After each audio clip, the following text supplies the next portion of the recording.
আমরা এখন শিখব 10টি স্বরচিহ্ন বাচ্চাদেরকে কিভাবে শিক্ষা দিবেন।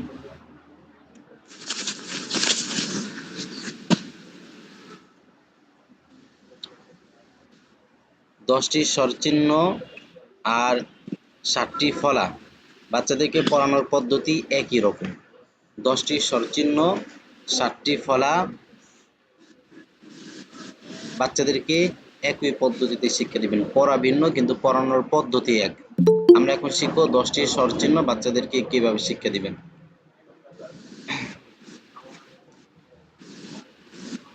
আচ্ছা,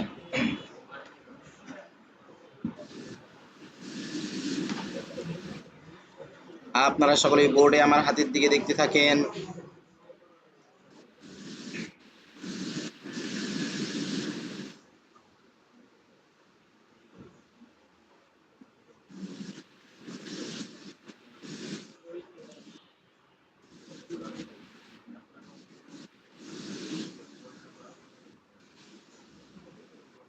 আপনাদের সিলেটে লিখেন।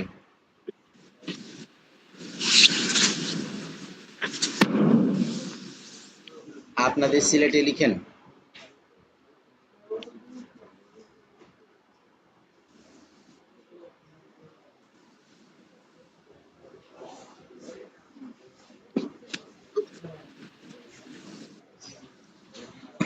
সকলেই বোর্ডে দেখেন।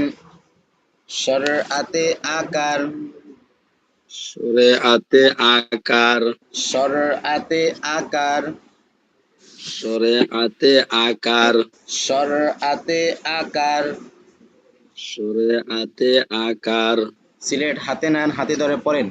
স্বরের আতে আকার, সরে আতে আকার, স্বরের আতে আকার। সরে আতে আকার। সিলেট মুছেন।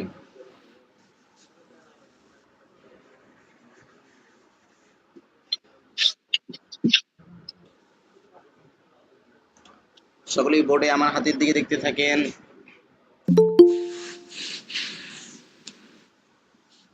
আকার, আকার,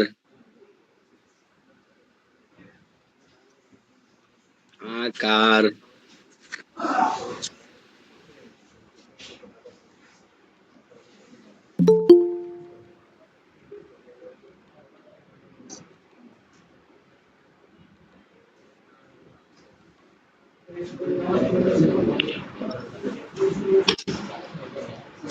আকার, আকার, আকার, আকার, আকার। আকার। আপনাদের সিলেটের বাম দিক থেকে এভাবে লিখতে থাকেন, পড়তে থাকেন। আকার,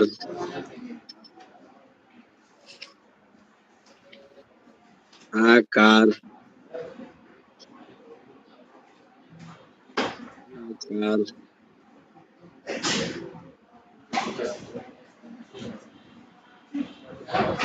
সিলেট দেখান।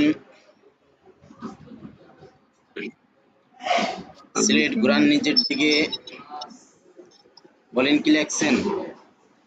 আকার, আবার বলেন কি লেখছেন। আকার, সিলেট মুছেন। আকার পড়ানো শেষ। আকার যেভাবে পড়াইছি এভাবে আপনারা এখন বাচ্চাদেরকে হ্রস্ব ইকার পড়াইবেন। হ্রস্ব ইতে হ্রস্ব ইকার, তারপরে দীর্ঘ ইতে দীর্ঘ ইকার। এভাবে একটা একটা করে স্বরচিহ্ন 10টি বাচ্চাদেরকে শিক্ষা দিবেন। 10টি স্বরচিহ্ন এভাবে একটা একটা করে শিক্ষা দেওয়ার পরে 10টি স্বরচিহ্ন একসঙ্গে ব্ল্যাকবোর্ডে সুন্দর করে সাজিয়ে লিখবেন। সাজিয়ে লিখা বাচ্চাদেরকে পড়ায় মুখস্থ করে দিবেন। এরপরে সিলেটে হাতের লেখা সুন্দর হওয়ার আগ পর্যন্ত লেখাইবেন।